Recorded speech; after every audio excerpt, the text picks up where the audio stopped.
আৰু মহিলা গাঁওখনৰ সকলোটি ঘৰখনৰ সকলোটি নিশ্চিতভাৱে এটা আগুৱাই বিজেপিৰ প্ৰতি মুখভংগ বুলি নহয়, আমি আমাৰ দলটো শক্তিশালী কৰিবৰ কাৰণে আমি উজনি মাজুলী ব্লকত 8খন পঞ্চায়ত আমি দলীয় কাম কাজ কৰি আছোঁ আৰু আমি মিত্ৰতাত আছোঁ, এতিয়াও আছোঁ আৰু অনাগত দিনত থকা নথকাটো কেন্দ্ৰীয় সমিতিয়ে সিদ্ধান্ত ল'ব। কিন্তু আমি আমাৰ দলটো শক্তিশালী কৰিবৰ কাৰণে আমি 8খন পঞ্চায়তৰ দলীয় কাম কাজ কৰিছোঁ। তাৰে আজি অংশ হিচাপে ৰতনপুৰ মিৰি গাঁও পঞ্চায়তত আমি সংযুক্ত জনশক্তি দলৰ প্ৰতিনিধিমূলক সভা আৰু কৰ্মী সন্মিলন পাতিছোঁ আৰু ফুলনি পঞ্চায়ততো আজি প্ৰতিনিধিমূলক সভাৰ জৰিয়তে আমি নতুন কমিটি গঠন কৰি আমি দলটো সম্প্ৰসাৰণ কৰিবৰ কাৰণে আমি কাম কাজ কৰিছোঁ। আৰু আটাইতকৈ আজি ভাল লগা দিনটো হ'ল যে ৰতনপুৰ মিৰি গাঁও পঞ্চায়তত আমি আজি প্ৰায়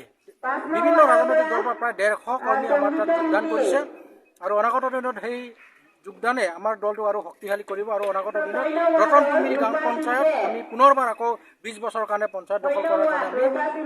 শক্তি পাইছোঁ বুলি আমি আজি ক'ব পৰা যায়। আপোনাৰ হিচাপে লৈছোঁ আমাৰ পঞ্চায়ত, কাৰণ আমি বিজেপিত আছোঁ যেতিয়া থাকিলেও MLA আছে, MP আছে, আমি ভাবিছোঁ যে আমি সন্মিলিত গণশক্তিৰ নেতৃত্বত আমাৰ 8খন পঞ্চায়তত আমি আমাৰ শক্তি প্ৰদৰ্শন কৰি আমি পঞ্চায়ত দখল কৰাৰ এটা মানে সংকল্প হাতত লৈছোঁ।